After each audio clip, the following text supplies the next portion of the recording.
Welcome back, everyone. It is Wednesday. Ben is still on vacation, so with me I have Brendan and Brian. I am Joel. Today we are continuing Between the Sheets. We're going to be discussing some of our favorite campaign settings that we have run over the last few years, why we got there, what we liked about it, what we didn't like about it, and some of us will be lucky enough to have our players with us as they can tell us what they thought of those campaigns. So join us as we take a trip down memory lane of our made-up bullshit.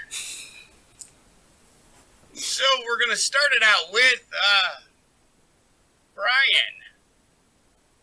You're the one that kind of inadvertently led this whole thing off by teaching me to play Dungeons & Dragons 5 years ago. And then it just spiraled into an obsessive line of bullshit of me asking to play whenever I can. Yes, I'm very welcome. It's definitely like an addiction that you get to keep the shit around you when you're done using it, and then use it again.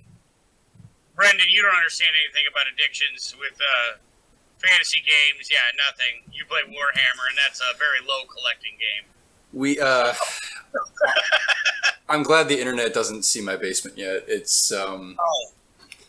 There's this wonderful metaphor that I read one time. It's like every unpainted miniature is now a zombie. Are your living miniatures able to hold back the horde?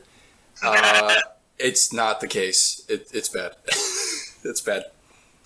What's that one meme of like the car on the highway and like it immediately takes like a turn sort of thing where it's like, oh, finishing painting all my minis, buying another one. It's bad. It's the closest thing I have to an addiction is probably buying defunct mid-1980s lead miniatures from the UK.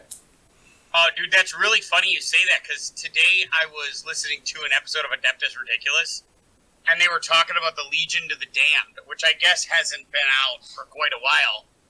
But it's like Ghost Rider minis, which is... Yes. Cool. Yeah, they are a Space Marine Legion that is stuck in the warp. So but they're loyal to the Emperor still. They're still loyal to the God Emperor of mankind. So on occasion, they will appear from warp space into real space, and they're coated in flame and flickering with glowing lenses in their helmets, and they rescue the denizens of the Imperium only to escape poof back into the warp. Like teleport in and out because they're actually like dead. Yeah. Dude, it was such a fun thing to look at. Like, I had a good time with that one. All right, but Brian, would you like to start us off? Sure. So some of my more infamous campaigns have either been things that I did when I was young, or they would be things where like maybe I wasn't 100% prepared or something like that. Sometimes even like player dynamics. Some people are not the right fit for a particular group, and there have been plenty of those games in my lifetime. Like, I don't want to give the impression that every DM, has like a masterpiece that they put out there all the time, because you're going to run the full gambit when you do gaming. So it's important to acknowledge failures and mistakes as much as it is successes. Actually, that is a fun little anecdote about failure within itself. When you're new to the game and you don't really know what you're doing, like you don't know the ins and outs of like encounter balancing, or when you're still trying to figure out like, okay, well, how much is too much or how much is too little, sort of thing, you run into the problem of not really understanding things in a way that might frustrate you as an early DM. But the best way to like actually improve is just to keep doing. So eventually I kind of hit my stride. I figured out what I was good at, what I was bad at. And the only way I did that is by just keeping playing. And one campaign that comes to mind was a solo game I had with just myself and another player. And we did this at work when we were basically doing nothing. Like, our particular job at that time was building cars. And we because we were shut down for a long time, we didn't actually have any cars to make. Like, we were just paid to like come in and not do anything. Like, we were just sitting there the whole time. And eventually we got the idea to run a game, because what else are you going to do? And it was a game that I made totally on the fly. I mean, I had like stats for monsters and everything else on my phone, so I wasn't completely flying blind. But it was one of those things where me and him, we just took turns. Like, I would present to him a situation, he would tell me what he would do, and then I would use the ramifications of his actions to do other things inside the world. Like, he would basically start a fight in a tavern or something like that, and eventually, like, if he had killed a guy, he might not understand the importance of that guy. Like, maybe it was actually some sort of like general from some other like foreign military unit or something like that. Like, there were a lot of consequences to his actions in that game, and it was a really interesting thing because I didn't have a story planned. I didn't know where this was going. I just kept presenting him with more situations, and he would try to get out of it. And it was a great way to practice for me, just making encounters, seeing what works, seeing what doesn't, and then just, you know, rolling from there, trying to craft a story purely off my own like wits and insight, where like again, we didn't have this planned at all. So he would do something, and then I'd be like, fuck, what am I going to do with that? And then I was like, wait, I can do this. And then I would present the new situation to him. And he would, because, you know, occasionally, even though we had no actual work to be done, we would have like a break time, or we would have something going on where we needed to like look busy. So that was a great way to get things going. I will say, perhaps my most prized game, the thing that I'm most proud of, is my 5th edition Curse of Strahd game, which Joel was a player in. 6 is the Arcane Trickster. Oh yeah, your Arcane Trickster that I made for you. My very you first eventually character. made your own. Yeah. Yeah. And that My very first character ever was an Arcane Trickster Dusk Elf. And I had no idea how to play it or what to do, but I had a hell of a lot of fun doing it. it was a fantastic campaign. One of the only campaigns I can think of where it really had like a satisfying ending to it, sort of thing. Because sometimes, especially when it comes to like homebrew or whatnot, you don't actually have like an ending planned. Or at least that's been my experience, where homebrew games, you know, can sometimes be difficult to know where to like, you know, hit that ending and leave it. In this particular game, for the Curse of Strahd game, it not only had an ending, but like they went through the whole damn book. They did not actually miss a single thing. I had thrown other stuff in there that hadn't been from the book, and they did that too. The only thing I can safely say that they didn't do by the time that they finished the campaign is they did not actually defeat Rahadin, which was Strahd's Chamberlain. So I was actually going to use that as a way to basically create like a sequel campaign to it, where because Rahadin isn't actually defeated, he comes back to Castle Ravenloft and he follows instructions left by his master to basically resurrect him by taking the Innistrad Magic the Gathering universe and fusing it together with Ravenloft. That would have been a really cool one, where then you're in Innistrad, where now everybody's a vampire. Yeah, basically he was going to take... Magic the Gathering makes vampires way creepier than Dungeons & Dragons seems to. Yeah, But that's true. that would have been so awesome. I was going to take that really... And then, that would have been great, especially if you could have started as like a level 10 campaign where we're like sitting back, being like, oh, we've done well. Holy fuck, it's worse. That would have been so fun. It was going to take place a couple years after you guys finished, so that you guys could have a little bit of a rest, you know, like kind of pursue some projects of yours, and all of a sudden, the lights of Castle Ravenloft start to glow again.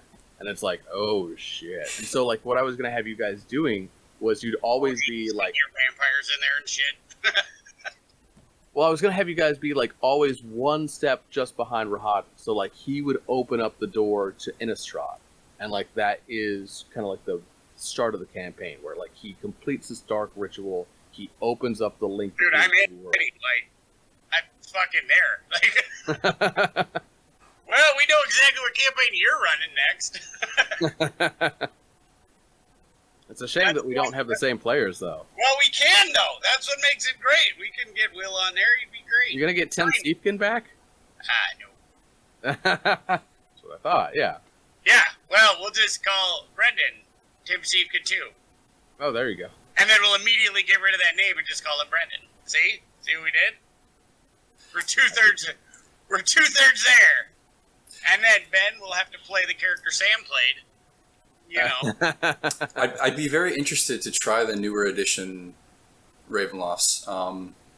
You guys know this. The only one I ran was the 1983 AD&D original module, so I don't know the new ones. I know they came in like there's like a 2-box version, and Strahd's effectively immortal now, and there's like these soulless husks that are interspersed in Ravenloft along with people that have souls, and they changed a lot of things. They completely removed the gypsies because of political issues. So. Well, no, the gypsies are actually still there, but they're not like the gypsies anymore. You know what I'm saying? Hmm. One of the things that I really loved about that campaign and playing is like, well, first off, like I had the Starry-Eyed first campaign, which I got to finish.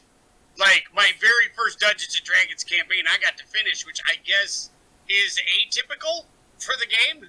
Like most people, like wander off and forget the campaigns, but we finished it. Yeah, there's a disclaimer in the first one. It says, like, in the DM notes, the playtesters beat the original Ravenloft roughly 1/4 of the time. This was first ed, but I mean, if the module itself has a be warned, your players are probably going to die. It's kind of like, here we go, you know. Yeah. So what is it that really, like, that's the one to go to? Because you got 20 years of experience. Like, what is the one that made, that one is such, like, a pivotal story for you? Like, that's your go-to when you think of a good time for a story. There's a couple of factors. For example, one of the things that makes me incredibly proud about that campaign was not only that we finished it, but that we finished it in such a complete manner. Like, I had everything lined out, and everything that I wanted to get done got done. Like, we went through the entire campaign. It was several years long at that point, and we actually finally finished it. But, like, another thing that really makes it stick out to me is the fact that by this point, I myself had really hit my stride as, like, a DM. You know, I really kind of found my niche, you know what I'm saying? Like, I had been running games for so many years, and a lot of them were either good or they were bad or kind of mediocre. But this one, I really felt like I was on my A game. Whether it was the props I was putting out, like the Barovian wine bottles and whatnot. Loved that. Like it was an immersive thing, including the background music that you had, along with the, like, TV that looks like a window into, like, some blasted landscape. But I'm glad that your story was one that I personally relate to, because, like, that's the one that brought me into everything. So I think that's. I have tons and tons of, like, stories. Like, I mean, because again, you don't, like, game for 20 years without, like, picking up some real gems. But amongst my favorite ones, I think Ravenloft is always gonna, like, not just obviously that particular campaign, but Ravenloft always definitely holds a special place for me. But that campaign was probably my pinnacle, my apex. That's a perfect time. You have 1 second left on your time, so for that one, so that was awesome. We're gonna slide down to Brendan. What was yours? And you don't have to stick with Magic, with Dungeons and Dragons. Right. It's any game system that you've ever played. So the longest running one I've done was the one recently, so about 2016 to now. I would equate it almost to like a weekly shonen manga where. What is the setting and what system? It's not an anime setting. It's D&D. No. But yeah, it's D&D. Yeah, it's D&D 5th Ed. It's a setting of my own design with races of my own design. I made my own spells, made my entire world map. So I just went in with all of my own Legos, and I equate it to a weekly shonen because if you read manga or you know anything about it in a weekly format, its quality can widely vary because you just need to get product out. So like for example, in like Yu Yu Hakusho, Yusuke gets a bunch of like spirit detective tools that he can use in the first season. He's got like a detector and a lens and all this stuff, and then he proceeds to never use them again. So there's like 4 arcs of that of that manga and anime, and he never uses them again because the author is just like, oh man, let's do a tournament arc, and then oh hey, let's do chapter black, and oh man, they gotta grow up, they gotta go to college, so we'll end it here. So like stuff will fall by the wayside. Like Vegeta briefly had brown hair in DBZ because he was animated in the anime before the manga fleshed out his character, and so there's all this weird stuff that falls by the wayside, and then you retcon the goodies. So what ends up happening in this campaign is I ran this campaign essentially weekly or bi-weekly for 6 years. So what ends up happening is the good stuff sort of remains, and the stuff that didn't work so well kind of recedes behind. If we're talking conciseness, the proudest work I've done is a D20 Modern campaign. So when 3.5 got huge and everything became open source, Wizards released a D20 Modern sourcebook. And you had cursed garbage dumpsters that were like mimics, and you had demonically possessed cars like Christine and all this stuff. There were general rules for converting the D20 based system is what they called it at the time to modern day. And at the time I was in college for engineering, so it wasn't really the focus of my day. I mean, I've given this metaphor before, but engineering school was kind of like Vietnam. At least it was for me. It was the hardest thing I've ever done. So RP was actually our respite. It was our oasis from the difficulty of engineering. And so what ended up happening is the modern campaign, sort of like when you first read books to a child. A lot of books feature anthropomorphic animals, like The Wind in the Willows or something, because it's easy to relate the behavior of animals to children who don't understand characterization yet. So it's it's a short hop for us to make an RP setting that is modern day. You don't have to get into the world building as much. You don't have to. I mean, my setting was in Ohio, so I found a random generator by cubic meters thing where I could render a 3D city. I put in my parameters, launched the program. It was an executable. Created a giant city, low poly. I flipped it so it was top down, cropped it with paint, and that was my map. So I made a moderately sized city in Ohio, like along Lake Erie as you approach Cleveland, and magic was returning to the material plane in modern day. And the U.S. government was like, what do we do? What's going on? And the protagonists were high school seniors in class as magic is returning to the material plane. And so, we'd all within the past 3 or 4 years been in high school. It was still fresh in our minds. It sort of occupies a place in the American mythos, much like the Wild West or baseball. There's the high school movie or TV show tropes, right? So it was easy to jump into. It's a modern day setting. So I could use all of my creativity on spinning things a little bit. So like I had a character who had a Vespa that she channeled a greater demon into the Vespa. And so she had to roll sometimes to control the vehicle because it was bucking against her. But guess what? She could drive right through brick walls with it. They ran afoul of a kobold gang, so there were kobolds to try to drive by them with Uzis. There was just ridiculousness, all these crazy things that we could try.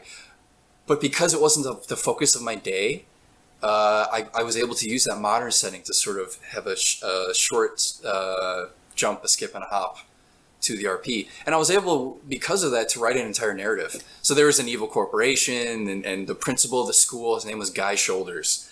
And he was worshiping, he had a pact with the demon so that he was using the PA system of the school to enthrall the students and lead them to sacrifice. So all of the player characters in the first game were either in like detention, had headphones on in the computer lab, were outside for gym. They all were away from the PA system so that they were not enthralled.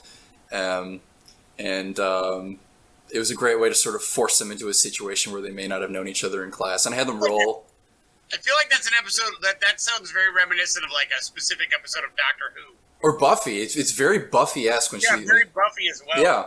And so because I had all these pop culture references to... It was a Buffy episode. I want to say like it was a season 4. There's the meme... Buffy Yeah. episode. There's the meme that like I've become a true DM. I plagiarized every work I know. But But yeah, this wasn't a direct rip, but it was just I drew from influences, and I was able because the setting was so easy, I was able to focus more on the narrative. And even for something that was just like an end of the evening or a weekday distraction from the difficulty of engineering school, I was able to draw a cohesive narrative with a beginning, a middle, and an end. I ran it for about, I think, close to the end of 2 semesters. So it had a conciseness to it, it had a completeness to it, like a good BBC show. It doesn't jump the shark. And it was my first foray into completely making things. So like completely made my own magic items, made my own NPCs, made my own setting. It was the first time that I really didn't have to draw heavily from a module. And it was just like dipping your toe in. It was like because it was D20 Modern, I could pull it off. So that's probably what I'm proudest of, with completeness in mind. And you're still actively playing that campaign? I'm still actively playing my 5th ed D&D campaign that's very medieval. This D20 Modern campaign I played in like, oh man, in college, 2010 to 2011. So that it was complete, it was finished, and I still have some of the notes. And for that, I was happy with it as a completed product. This thing I have now is closer to a weekly shonen. We get together, we play when we can. I like to trim the fat. Trim the fat and the story flows.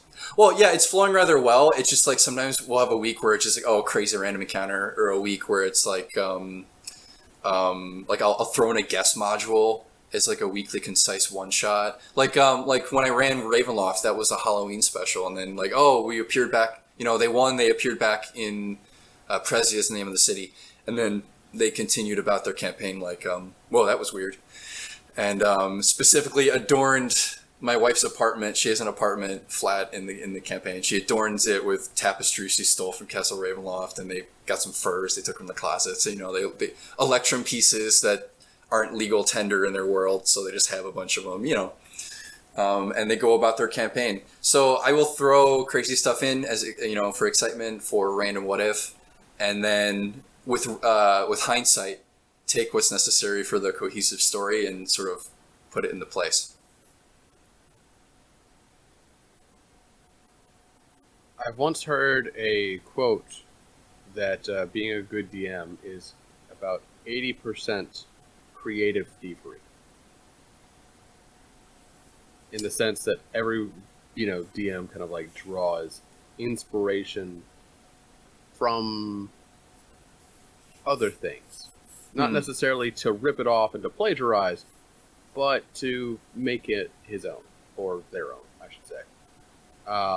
And it's interesting to me that you went with the D20 Modern, because that's what you knew at the time. You know what I'm saying? Yeah. And I think that's kind of how we all initially do our, first few games or whatnot. Like, I was always big into fantasy, and because I had started out with a DM who ran me through a more traditional kind of like sword and sorcery thing, that is how I created my own world when I started homebrewing.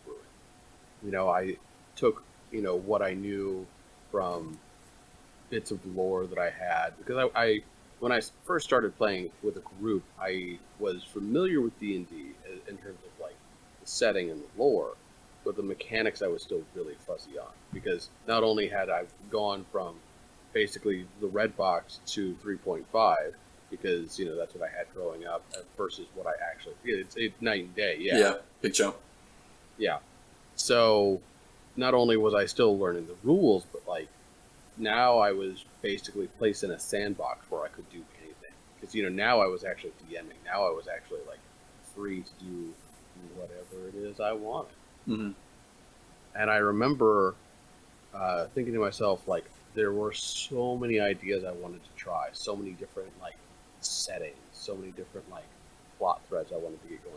I eventually just kind of like made my own continent where each section of the continent, it was real Wizard of Oz kind of vibes, you know what I'm saying? Where like, you know, each different like, you could say like kingdom had a different feel to it, you know what I'm saying? Mm-hmm. Where like you'd have the kingdom to the south and it was more traditional sword and sorcery fantasy.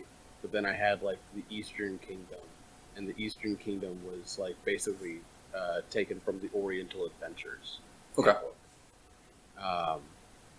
Whereas like there was this desert in the center that like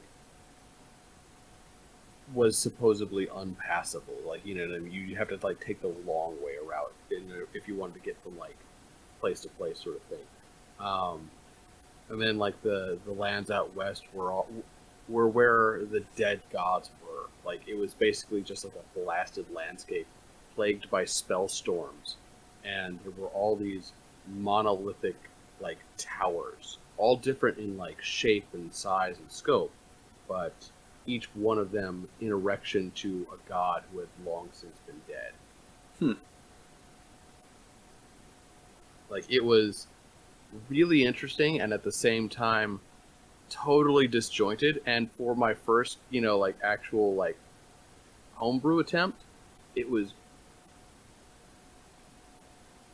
good. I struggle to actually say it was good, but at the same time it was what I wanted to do. So it was helpful to me to kind of like try all these different things and like see, okay, yeah, players are not going to have any interest in this whatsoever, but players do have interest in this. Okay, that's interesting.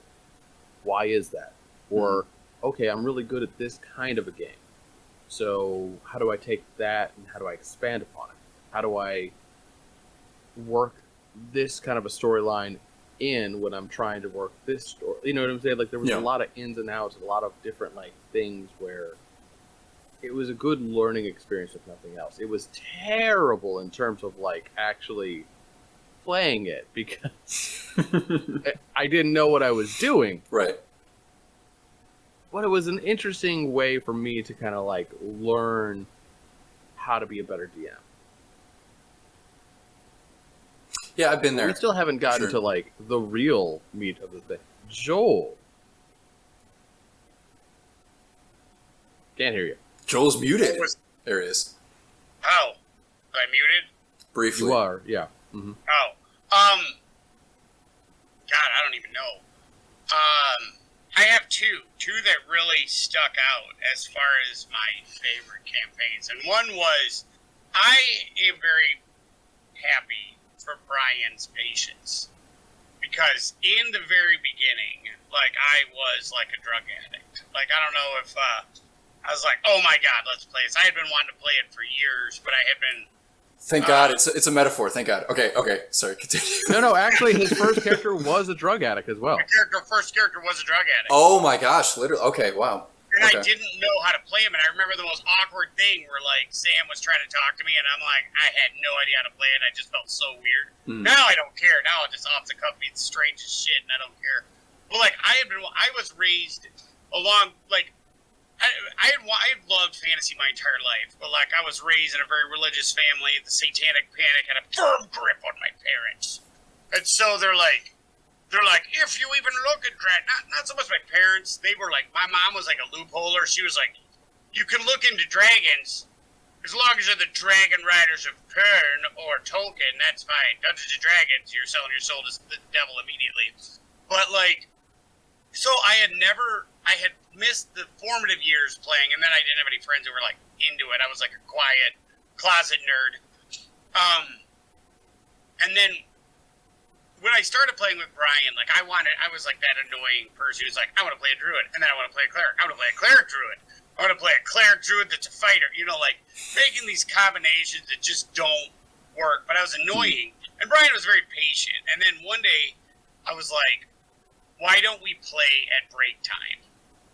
And we had this weird system for our job where we were lucky to have a couple big-time nerds who were, like, ready and down to play whenever. We had a job where, like, we could work 15 minutes and then be off for 45. So, like, we played D&D literally constantly. And I remember I was going to make one. It was your standard dungeon crawl. It was a cave. It was like this like grizzled old traveler that like a water elemental sunk his ship. And I had made up this whole thing because I didn't know shit about modules. I couldn't stick with. My ADHD was too bad to stick with like focusing on Out of the Abyss. And so I made this one up, and it was this guy. His ship was sunk by water elementals, but not sunk, like these giant water elementals that were enthralled, like grabbed it and like gently pulled it down. And then these Kuatoa were like rifling through it to find this stuff. And it turned out the whole thing was these Kuatoa had been like essentially terrorized by this young red dragon into bringing him all the shit they could find so he could start a horde, because he's a dragon and that's what dragons do. He's literally like a teenage dragon. And I remember playing it. I remember being out of my element exactly 8 seconds into the beginning of that campaign, where I had built all these characters, and then Chris Feehan took the first fucking roll and mugged the wizard that was sitting there. And I'm like, and she cast the spell on him, and he killed her. And I was like, oh shit, I'm not ready. Like, that was a quest giver. That can't happen. So I had to like go back and like I remember I didn't particularly enjoy it in the moment. I remember being irritated with every player because I didn't know how to do it, but I learned so much. Like, the idea of player agency is important. It's massive. Like, it is the most important. It's the number one lesson that you would teach any new DM is about player agency, 100%. That you can't control these jackasses no matter what you do. Like, you're going to be, and I have learned this, this campaign actually it laid the groundwork for the DM that I became, where now I'll roll with anything. Like, I let the dice out. Sometimes I'll go in and not know where it's going. I have scenarios based on dice rolls, you know, like if the dice roll like this is what we're going to do, if the dice roll like that. And so that one was an interesting session. And then I replayed it again when COVID started, and we're literally just living online playing D&D because we're doing nothing. And so I played it again, except this time I think I bumped it up to like a 5th level or 7th level campaign. I wanted to play higher level characters to see. And instead of Kuatoa, it was demons. Mm-hmm. And I got to play with some tropes that I thought were fun. Like, there was a kraken that was like mentally ill and had given up. It had given up violence and eating meat to become like an underwater hippie, where it would just pretty much go to like underwater heat vents and heat kelp up and suck on it. You know,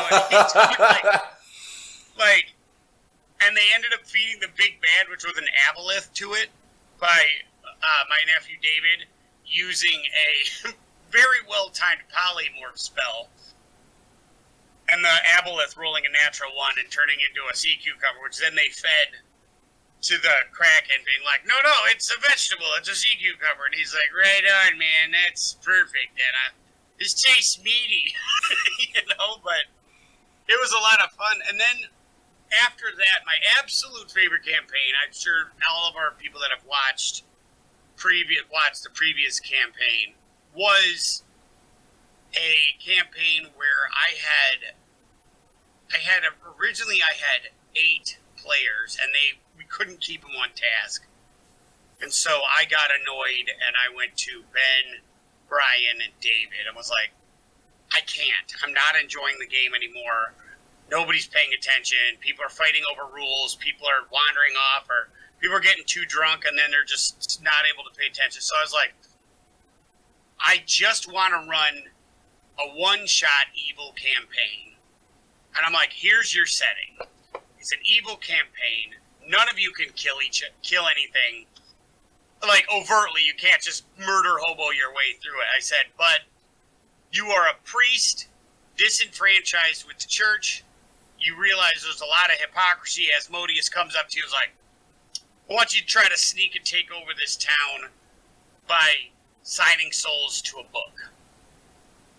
That one-shot campaign lasted 8 months. Nice. And we played it weekly. I think it started at like 4 hours a week. And I mean, we dug into it. And this is there. I had gotten Ben. This is where Ben and Brian and David had gotten into their play styles. I knew who they were. They were consistent. They were when you get those players you can trust that are not going to do anything fucked up. Are never going to cook their dice. They're going to come and be honest and direct the whole time. Opens up a play door for me. So whatever. And I regret a little bit of it because Brian's character was a fucking sociopath. He played a cat that was a dreamwalker from the Call of Cthulhu set. That was also a psychic wizard or some shit. And He was a psionic rogue. a psionic rogue. All right. But whatever it was, he would just sit there cleaning himself. He would sit there literally like cat nose and genitals, mind-spiking people all over town. And the rule was you cannot kill people and get caught. But a cat cleaning himself, nobody's like, bet he's the source of murder. So, long story short, Piotr is lawful evil. That's the main character. That's the one that Ben was playing. He ended up becoming the main character, the one that pushed the story forward. He was the arch cleric that went forward, made the deal with Asmodeus. Logi was an undead sorcerer from hell that was a master shapeshifter. And so their subterfuge, and then the one is directness and nobility. And then you've got this cat who then became the leader of the underworld. Just murdered everything he could get his hands on with zero remorse. And so people are dying in droves and it's causing a panic. What's going on? I don't know. But it was such a fun, and that one is the one where I gave the players so much control. And that's where we brought in the characters like Nuvariel, who was in our last campaign, who was an archfey bound by an agreement with Asmodeus that he would not interfere with whatever happens from this, so he could get a Spelljammer ship and not be quite as bored because he's immortal and tired of his just sitting around. So there was a lot of nuance to that one, but that campaign became so much fun. I mean, I'm now 15,000 words into a book about it. I liked it so much, I'm actually writing the story into it. And That's awesome. It then led to this next campaign that we put online, which is them trying to fix the damage to the multiverse from that whole thing. And I mean, it to me, it strikes as the campaign that if I would have to tie everything back, all the silly shit, even Nerds of Legend itself, I'd have to tie it all back to the Great Grift campaign. And me getting fed up with the number of players who just can't stay focused, picking my most focused ones, and being like, let's do this. And getting 4 dorks that just love to pretend that they're wizards and say, let's make a go of it and turn it into something. And here we are. And now we got a 5th dork that is, I'm pretty sure you want to be. What? Weird. Now we got a 5th dork that wants to be a wizard. No, I'm sorry, you want to be Adeptus Astartes. Is that what your big was? Warhammer, so. Still, you would be more like Admech, if you could. I won't open the door on this, but I miss Warhammer Fantasy somewhat terribly, because now it's Age of Sigmar. It's basically medieval Sigmarines, and it's like Exalted. It's like crazy powers and stuff. But that's a talk for another day. Yeah, we can definitely as we move forward, if our Warhammer stuff seems to be people are interested, we'll definitely jump into that. I like the lore. I don't know if I have the patience or the pocketbook to play Warhammer. Because I was looking to buy an unpainted Mortarion mini, and that was like $125, and I was like, wow, that's some work. That's actually specifically, quick note, why we play Oldhammer 4th, 5th edition, because it's like the Dynasty Warriors video game, where the heroes are so powerful that your soldiers are like chaff. So your spells are actually in a deck, so you have cards for your magic. You can essentially swing the game in 1 or 2 turns based on if you blow something up. and there's a morale system. So if your guys flee into one of their own regiments, they will cause that regiment to flee, and depending on the psychological effect of a certain round of combat, you can lose the field in like a turn or two. So it's just like ridiculous mayhem with crazy superpowered characters, and the paint was so vibrant, and the sculpts had so much character. And guess what? There is something to be said for playing a tabletop game with some expediency. I will say, the funny thing is the painting is why I've never gotten into it. Not that I don't like painting, but because I understand you have to be very specific with the paints. Mm-hmm. Because and I'm kind of colorblind, so like Okay. I can see colors, but I can't see the specifics. So if they're like, that's not ultramarine blue, that's blah blah blah, but like, yeah, it looked ultramarine blue for me. They're like, yeah, but it's purple. Well, go fuck yourself. I got purple ultramarines. Shut up. Joel, I would love to show you how truly easy miniature painting can be. Oh, I've painted minis. I have a whole bunch of stuff. I went through a period of time where like all I did was paint minis with the boys. Oh, nice. Until my son painted a fairy mini and was just painting things and ended up giving her a massive bush and didn't know what he was doing. Because he painted like, he's like, that's her underwear. Well, no, she's wearing a skirt. You just painted a brown triangle underneath her pants. Hey, at least like, she keeps it trimmed. I mean, yeah. I was like, wow. And then my other son lost all ability to maintain composure because at that time he was like 10. He's like, is that showing her? middle school, you have all the you have all the tools to be rude, but you don't have the control. Yeah. Well, yeah, then him and his 5th grade friends were getting in there, and they're like, we paint all... No, stop it. You're not putting genitalia on all of the minis. So, yeah, sometimes immaturity takes over. Do you still have Zen? I do still have Zen. Actually, wait for it. I have... we'll move on. You could talk of your next one. If you have any other, your favorite settings, Brian, we'll move on, and I will grab what you made for me for that one. I have it on the bookshelf. Okay, so moving on to different settings. The setting that I'm most eager to like actually start playing, and I say this because I've already kind of played it a little bit, but at the same time, not in a really serious capacity, if that makes any sense. I mean, I've been doing it a lot recently because it reawakened sort of a creative spark in me. And you'll understand what I mean when I get going. Vampire the Masquerade has its new edition that it's been out since 2018. I want to say like late 2018. Do you remember that? Oh.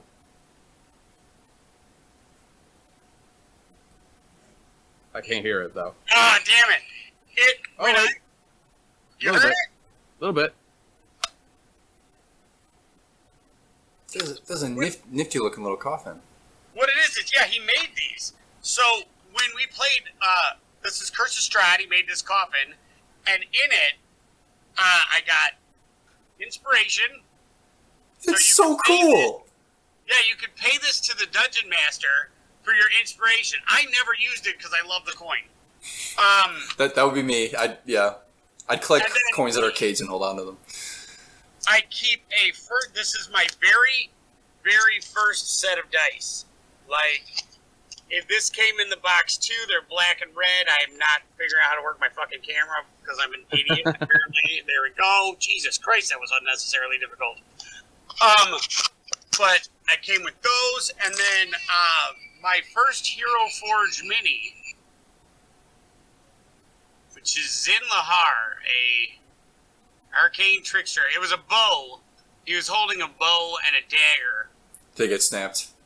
And my son, I was like, well, I got it in metal, so it won't break. So you guys won't be able to break it. And my snotty little 4-year-old at the time was like, want to bet? And then it broke. And I was like, you little shit. Ben was Right. over at my I still house. have the file Yeah. if you want to like print it out. Oh, I saved that one too. I have that one too. Yeah, absolutely.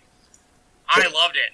So sorry, but that's how Brian introduced me. I actually took a picture of Brian holding Curse of Strahd, and like, so I want to create a shadow box of that picture and like all of the stuff that came with the game, and put it in when I finally get an official nerd space, like post all the people who played in the campaigns that were modules and what unique stuff I got, put the mini in with it and the specific set of dice I have for it. It's like a shrine to a good campaign. Yeah, it was the ones I completed. So, all right, yeah, back to Vampire the Masquerade. Sorry, I didn't mean to distract. It's very rare that you have actual hardcore memorabilia from your game, and this stays on my bookshelf. Yep. That one's bloody. It was Strahd's, so you know. There it is. Because I made one for everyone, and each of them were all different and distinct in some way. Yeah. Quick interjection. I had a member of my campaign make dice bags for everybody in the campaign. This one is mine. This one is my brother's, and this one is my wife's. And they're all just sort of permanently here because if I run a game on Discord. But yeah, when you get that level of commitment to a campaign where you get memorabilia, that's when you know you're doing a good job. Yeah, it was. That's awesome. That's terrifying. So mine does it too. Because it's got the evil laugh. Yeah, that's the little so photo cool. sensor. I love it. It makes you That's so so happy. great. Yeah. That's the kind of thing that I think is the only downside of this whole thing. I love Nerds of Legend. I love what we do, but I would love to find a place where like we could all get together and play. Yes, I remember those. Purple grape mash. He has labels for this. Yes, the Red Dragon Crush. Will was addicted to that stuff. His character had to drink it all day long. Champagne. That's too cursive for my eyes. Is that Flump? The stump. The Stomp. Okay. Yeah, there were so many. It was so much fun, and that's the thing that I do miss. And I hope, like, if we ever get to a point that we could find a central location where we could, like, do the campaigns in person, it would just bring everything to a whole different level. Is Champagne de la Stomp, is that a strength potion? No, it's because in Ravenloft there are 3 different kinds of wines. Oh, there are. Basically, okay. Yeah, you've got like the commonplace kind of like wine that you get by the plenty and whatnot, which is kind of unremarkable and it's like whatever. But like it's the only warmth anyone can feel in Ravenloft, just to get like fucking hammered, So you've got that's the purple grape mash. Then you've got the Red Dragon Crush, which is like, hey, if you've got the coin, it comes in It's much a more Friday. Yeah, exactly. But That's the cool. other one, the Champagne de la Stomp, no one can get it. I bet Strahd's got some. Oh yes, he absolutely has the only supply, and he keeps it in the vault of Castle Ravenloft. And I remember Joel was with him when he went to go get some. was getting You had just finished. Huh? Yep. You had just finished fucking Strahd's wife. No. What? I was trying to bang her. Like, they seduced my character, and so my only option was to like lean into it, because if you'll learn very quickly. My only option. Huh? My only It really option. was. It was either that or like I had to like lean into it so I had 3 steaks in my pocket, in my bag, and like so it's the only way I could get there close enough to them, because like they grabbed me and took me up to the ceiling, and so I'm trying to like figure out what I'm doing, and I had to lean into it to stand and stab her with it. You were just like Keanu in the Coppola Dracula. Just had to write you out of the story for a bit with the wives. Hey, I'm sorry if Monica Baccarat pops up out of the ground and is like, "I'm gonna do you." Oh no! What evil will befall me? You smell like a greenhouse, but okay. Oh God! What am I having to deal with? Oh, and your boobs are already out. Oh God, no! The horrors of Dracula's castle. Yeah, so he just finished staking Strahd's wife, or one of them, anyways. And thought I escaped. I remember. Oh yeah, you I blast your remember. way out of the roof. Yep. I remember that sense of like, ha, I fucking escaped. Like, when you really immerse yourself into role play, like, I don't even know if the other players were still at the table. They're like, oh, this is really just Joel and Brian here. I don't remember shit about it. I remember vividly my feeling of like, ha, I escaped. Fuck them. And then as soon as I get out, like, I used Firebolt, blasted a hole in the ceiling, and like, it climbed out. I had Who's a spider climb? yes, or like spider climb slippers or whatever the Yeah, fuck it is. yeah, spider silk slippers. That's what it was. Yeah. Yes. And so I was like walking up the ceiling. I'm hauling balls off the ceiling, you know, like, and I get up to the top and I'm like, I escaped. And I'm standing on the roof being like, fuck, I'll just walk down the edge of the tower. This is great. And then Strahd's like, did you have a good time? Fuck! Like, fuck. Did you? And I was like, son of a bitch. And the look on Brian's face was just sheer fucking glee. Like, like he knew. Like, you're gonna really, nope. You think you did something, didn't you? You didn't. I mean, the original Castle Ravenloft, he had holes cut in the paintings to look through the walls, so... Yeah. Dude, that is the best trope. Like, I love, if ever I end up with an astronomical amount of money, or my wife just gives up and saying no to the stupid shit that I enjoy. Like, I want a painting with eye holes in it, so... Like, I just think that would be so fun. What do you think I'm having you do when we go to the basement? Right, absolutely. Hey, we've got enough engineers. Like, they in our group, somebody can build a moving bookshelf, like a little pull lever bookshelf. Like, between Brendan and Ben, they could fucking build. The other thing you could do... Candlestick. No, this is a request. I need you to get out a pen and paper and start drawing schematics. So here's the thing, though. You can do sliding, or you can have a wheel on one corner and have it on a swivel. No, I can build that. I want a lever that I pull that it slides back. Oh, you want some I want pneumatics. stuff built by nerds. You want some automation going. Okay. Yeah, I want. That's what I want. Candlestick, Yeah. a la I would tell Young my wife, Frankenstein style. Like, No, you got to have like the one book where it's slightly out of place, and then just like yes, that's what I want. Well, I joked to my wife, like, if we build our house, because we keep talking, like, we might, if we build a house, I'm like, okay, hear me out. I'm like, I will build you whatever the fuck you want. You want a full, like, she's got a 3/4 room library right now. I'm like, I will build you whatever you want.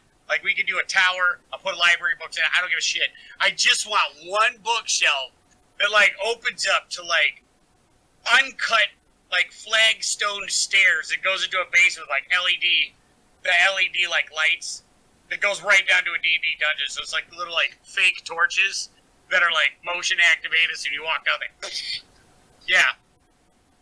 I want that, because why not? Like, everybody wants, like, a super nerd cave. That's what I want. So, sorry, I totally digressed on that one. That looks like the box set. Dude, that's the best one. Yep. That's so cool looking. So, we derailed your discussion on why you want to play Vampire the Masquerade. right. I mean, we're still on coffins. Yeah, I mean, we didn't jump too far, So- but you got me excited of, like, little toys and things, so I like the knickknacks for it, so. So, okay. The thing about Vampire the Masquerade is that it's a modern setting, and it is supposedly set, or rather, it can be set wherever you're familiar with.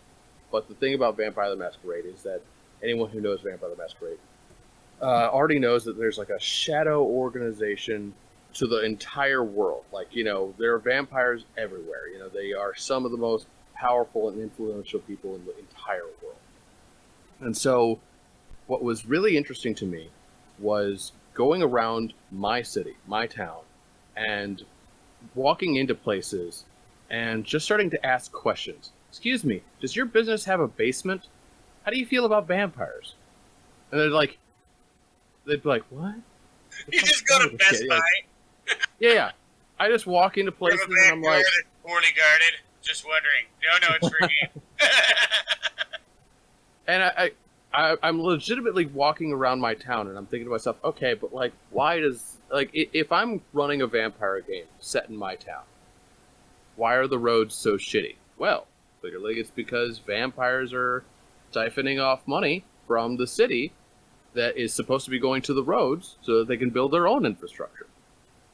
Okay, yeah, that makes sense, you know. And I'm looking at everything under the lens of vampire. Like, I'm looking at everything in the city, like the old legends and ghost stories, and I'm saying like, okay, yeah, but how does that tie into like the greater narrative of what I have when it comes to like vampire?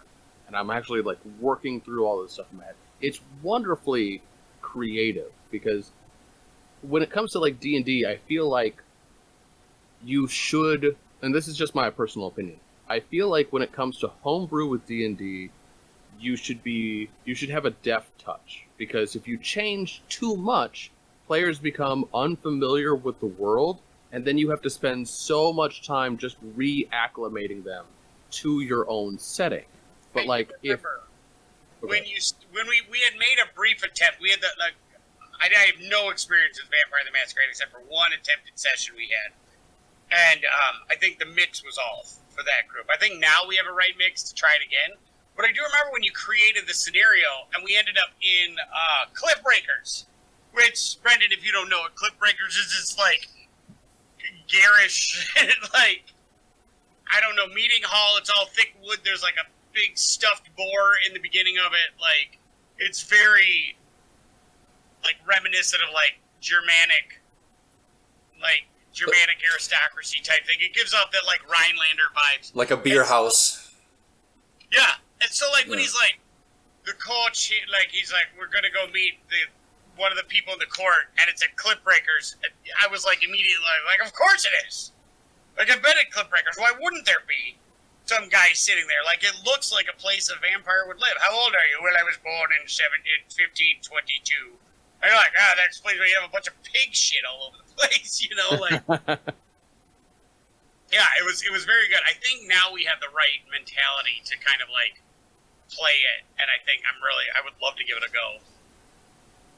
Well, that was my whole thing, because like I really wanted to do something where players could be immediately familiar, but then like also learn to like re-explore the city. You know what I'm saying? Because I wanted the city to be kind of like Gotham City is for Batman. Like I want the city to be a character within itself. I want the architecture, the layout of Rockford to play a role. Like I want people to like have to feel a sense of like, okay, well, yeah, I know where that is, or oh yeah, I know what that does, or like, oh, of course, yeah.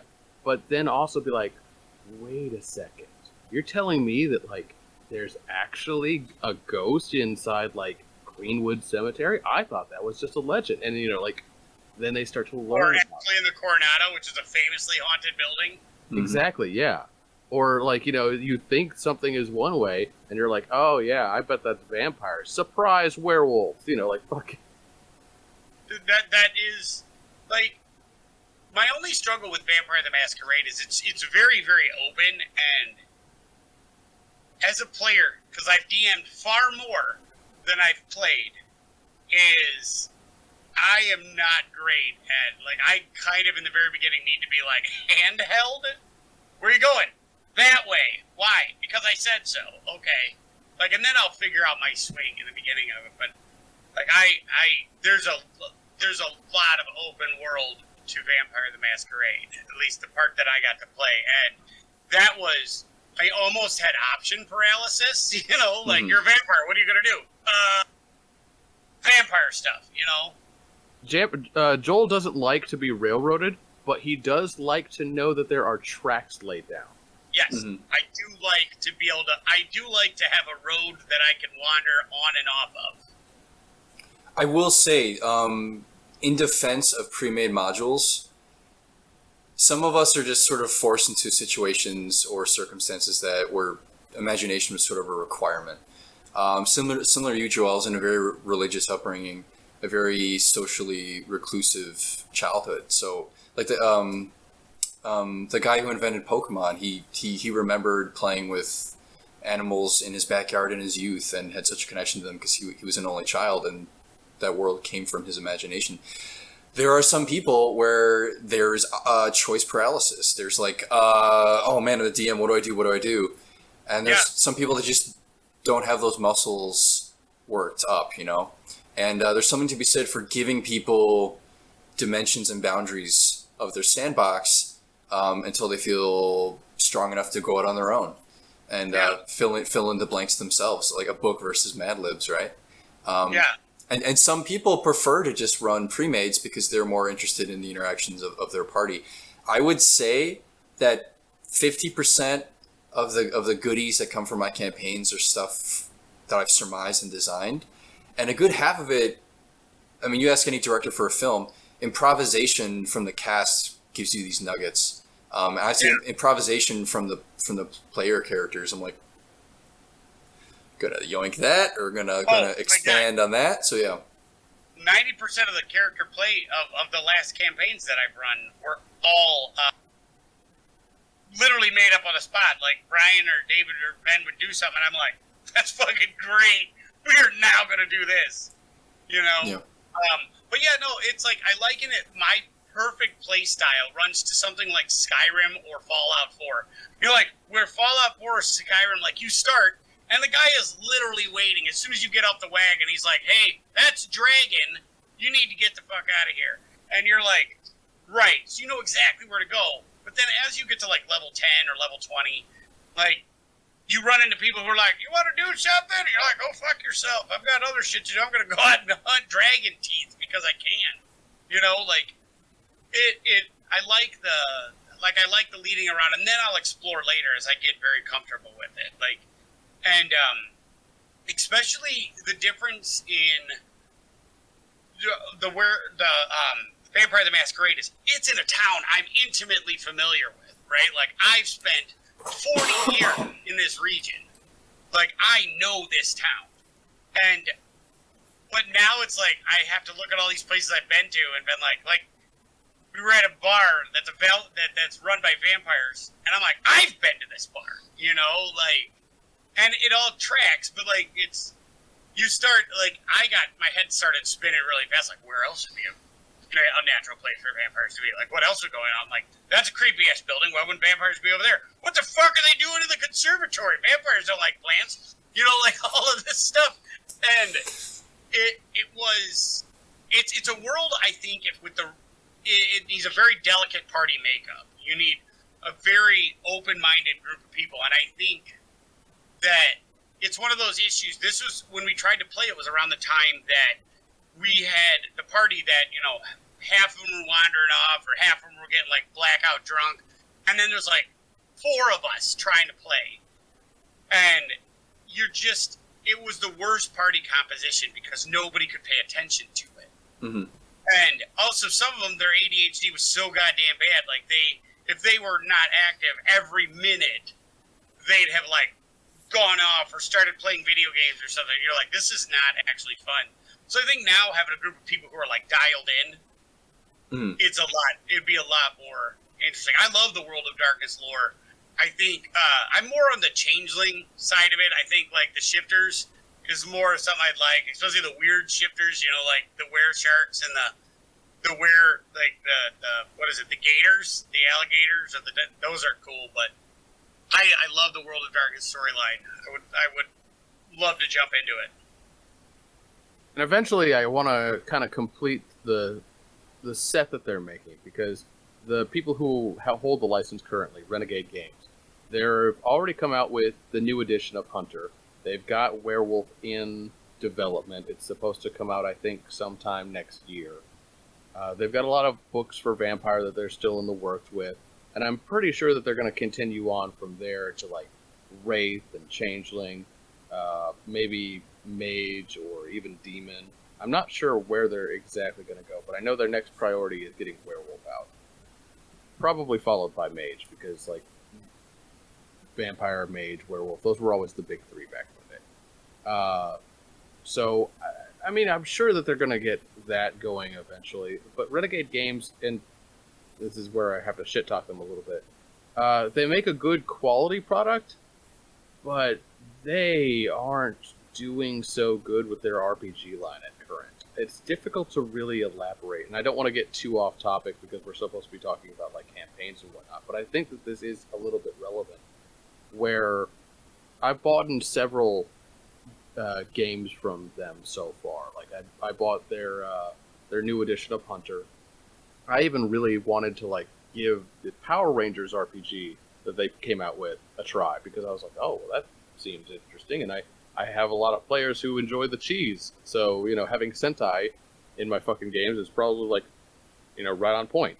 And again, I can't shit talk their quality, but in terms of like their actual RPGs, it's almost like you can see the negative space where they put a lot of time and development into certain areas, and then they didn't actually develop other things to like the same sort of degree. And I know that that's because they want to put out more source books. They want to keep, have people come back and buy their product, which is, I mean, it's what you do as an RPG, developer or whatnot.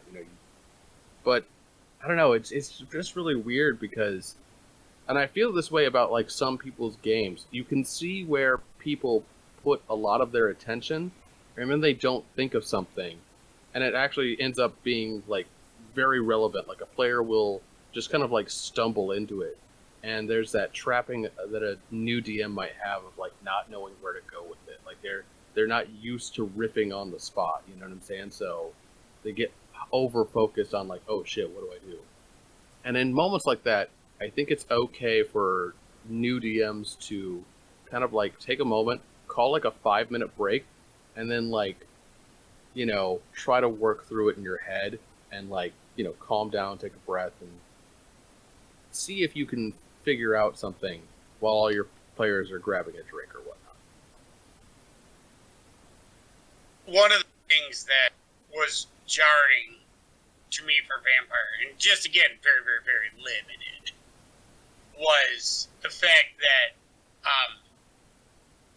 in Dungeons and Dragons, you start up and like all of the stuff is regular, is traditional. Like there's shitloads of fighters, there's wizards, there's this, and like everyone kind of knows what they're doing, but like you wake up as a vampire, like there's a journey.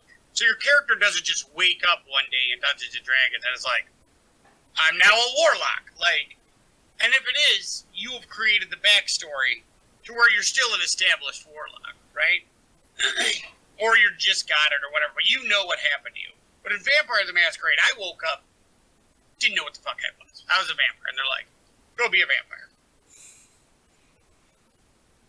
What? What do you mean go be a vampire?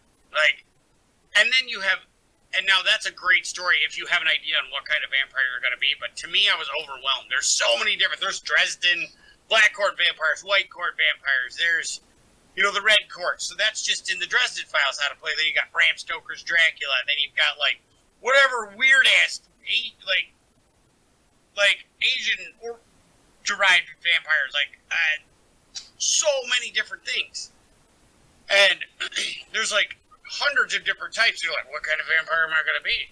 Am I going to be the creepy, scary Nosferatu? Am I going to be the one that, like Anne Rice's vampires, where, like, you've got this perma-boner and you're just trying to bang and you drink blood all day long? And you're like, which I really feel Anne Rice should have looked at her husband one time and goes, Immortal, you want your dick hard forever? He'd be like, no, I don't.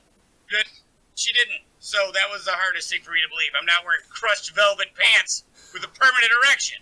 Would that be Toreador? I mean, I like how you guys are like, I'd wear velvet pants, skin-tight velvet pants with an erection all year for the rest well, of no, because Vampire the Masquerade is specifically modeled on the Anne Rice, like, I guess you could say universe of vampire sort of thing. Of course, And that's marvelous now. yeah. And a lot of people, like, equate the whole Lestat sort of thing with, like, being a Toreador because you're all, like, fucking extra as shit. And fucking... Just kind of... Yeah. I just remember when I read it, that she's sitting there writing a story, and she's like, the one where Lestat, like, psychically switched bodies with a human. Yeah. And was like, disgusted that he didn't have that his penis was flaccid, and you're like, wait, and I'm just sitting there thinking to myself, like, hold the fuck up! You're telling me they're walking around with boners for eternity, and they're all wearing like skin tight leather pants? No man would do that. Anne Rice's vampires would be in loose fitting t-shirts and sweatpants for eternity. Nobody's dressing up. Like, no, I've got eternal priapism. Absolutely not. Like, you'd be like sashaying sideways through every door. Every elevator, you'd face the wall. It's just like, it's such an impediment. like, how do you know he's a vampire? Well, he's wearing gym shorts. Like, obviously, he's in the middle of the night in winter in gym shorts or sweatpants. Like, that's why. Oh, no, there's no elegance in vampires because you can't be when you're rocking a boner.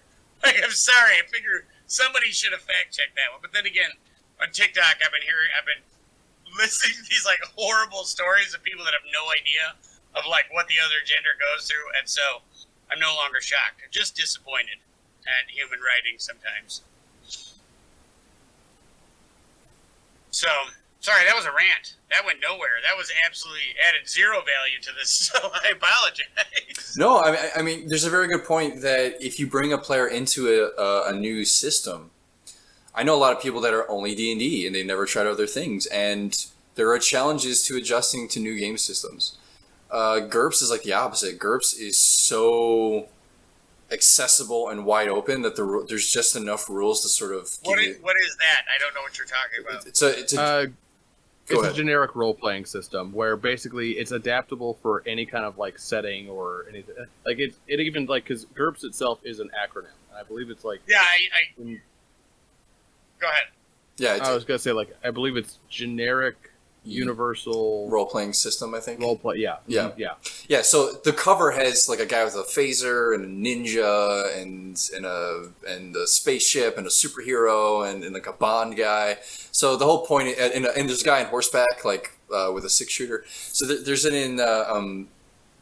entire following of GURPS of people who try to play all of that at once, and then there are people that use it for a superhero campaign or for mutants and masterminds, or similar to like Rift's storylines, or like Ninja Turtles. There's anything you can do with it. So there's some people that use it for its accessibility. There are others that use it for everything that's contained within. I would say GURPS also came about at a time when there were not systems for everything, so it filled gaps at the time that needed to be filled. Nowadays, there are multiple systems to be a superhero. There's like Boot Hill. There's multiple systems for Western. So I mean, Rifts had its own accessibility. I think I told you guys in the past. I played a Ninja Turtles campaign in Rifts because Kevin Samienda knew I forget the two guys, but knew the guys who did Ninja Turtles, so they had some crossover books. And I was like 13. I'm like, definitely buying those. New York is called Nyack, and it's owned by birds. I'm like, I'm playing this. There's a crocodile on the cover with a stop sign as a shield. Like, I'm buying this. That sounds fun. Yeah. So, I mean, I think we're coming up on time. We can go longer but we could go all day, I feel, on this one. Probably, but I do need to get like ready. Yeah. Unfortunately, life takes over, and we're not able to nerd out all day long. That is the eventual goal of us to be able to nerd constantly. That would be boss. But today is not that day.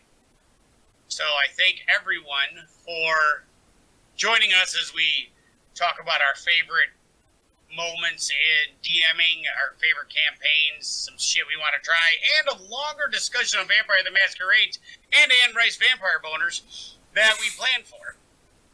They're still up. They're still up. They're still and will be forever. So, this episode will be uploaded to YouTube and will be on the podcast tomorrow at 7 p.m.